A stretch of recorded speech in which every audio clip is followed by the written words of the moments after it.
Hello, how are you doing today? This is Mike Childs with Myrtle Beach Homes and Lifestyles and Childs Real Estate here in beautiful Myrtle Beach, South Carolina. Welcome to the second episode of Real Estate Reality. In the last episode, we talked about stigmatized property, haunted houses, and other psychological stigmas that could affect the sale of a property. In today's episode, we're going to be talking about delinquent tax sale auctions. Let me ask you a question. How would you like to earn 12% annualized interest secured by real estate and guaranteed by the local government? Well, that's what delinquent tax sales are all about. These delinquent tax sales occur all over the country. The Horry County Tax Sale is coming up in just a couple of weeks on December 2nd. In fact, all of the tax sales in South Carolina will occur on the same day, the first Monday in December, which will be December 2nd this year. So how do these delinquent tax sale auctions work? When property taxes go unpaid for more than a year, the county will hold an auction to sell the property. The auction is held to collect the past due and current taxes on the property. At the time of the sale, there are usually 2 years of property taxes due, plus late fees and penalties. At the auction, the bidding will always start with the amount past due, plus the current taxes, plus any penalties and late fees on the property. Competition at these auctions can be very fierce. These auctions are very popular with well-funded investors, institutional investors, as well as individuals. They're guaranteed a high interest rate, and there's always the possibility of acquiring a bargain property. If you are the successful bidder, your payment will be due on the day of the sale. You have to pay by cash or certified funds. Keep in mind that if you do a cash transaction, it could be reported to the IRS. A successful bidder will not receive ownership rights to the property on the day of the sale. There is a 1-year redemption period. During that 1-year redemption period, the property can be redeemed by the original owner, a mortgage holder, or any judgment lien holder. Most of the properties are redeemed during the redemption year. During the redemption year, the successful bidder has no ownership rights to the property. State laws prohibit you from trespassing on the property, from entering any dwellings or buildings that might be on the property, from contacting the original owner, from disturbing any tenants or people who might be living there, or to do any repairs or maintenance on the property. You have absolutely no ownership rights whatsoever during that first year. These are state laws, and there are consequences if you don't follow the rules. So what happens if the property is redeemed during that year?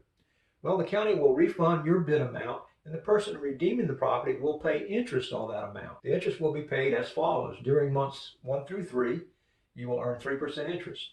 Months 4, 5, and 6, interest will be paid at 6%. During months 7, 8, and 9, you will earn 9% interest. And during the last 3 months, they will pay you 12% interest. So if the property is redeemed, you get your bid amount back, plus the interest depending on which month of the year the property was redeemed in. Now, whoever redeems the property, whether it's a lien holder or the original owner, he has to pay all the back taxes, any late fees, any penalties, plus any current taxes, as well as the interest on your bid amount. What happens if the property is not redeemed? At the end of the year, if the property is not redeemed, the county will issue you a special non-warranty deed. This non-warranty deed will convey the property to you with no covenants or warranties from the county.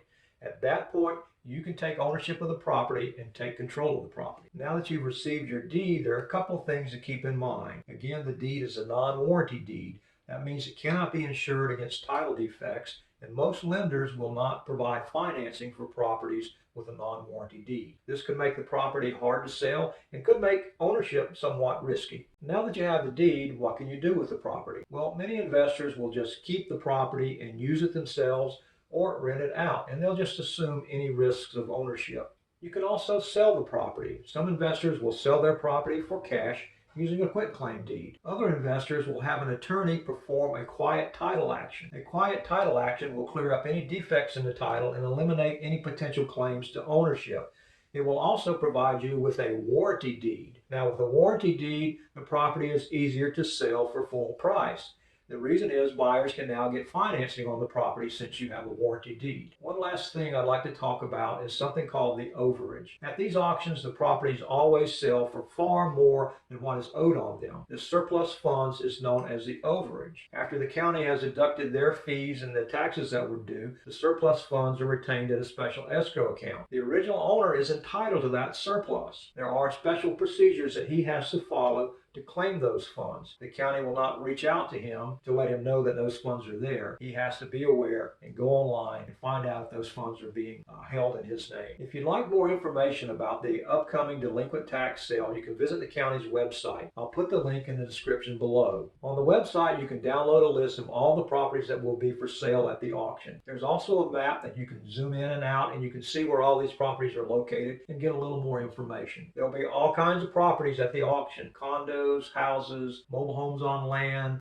residential lots, commercial properties, you name it, and it's going to be at the sale. Now, it's important, if you want to go to the auction and you want to bid, you should register online. You can do that on the county's website as well. Now, you can also register the day of the sale, but they won't hold up the sale waiting for you to finish your paperwork. So go online and register if you'd like to bid. If you have questions or you need any more information, please get in touch with me. My contact information is in the description section below. I'd also like to invite you to subscribe to our YouTube channel. Just click the big red subscribe button below. If you like this video, please click on the like button. We'd also appreciate any feedback you have. Use the comment section below to let us know what you think. We'll be happy to hear from you. Well, that's it for episode 2 of Real Estate Reality, Delinquent Tax Sale Auctions. I hope to see you on the beach one day soon. Until then, have a great day.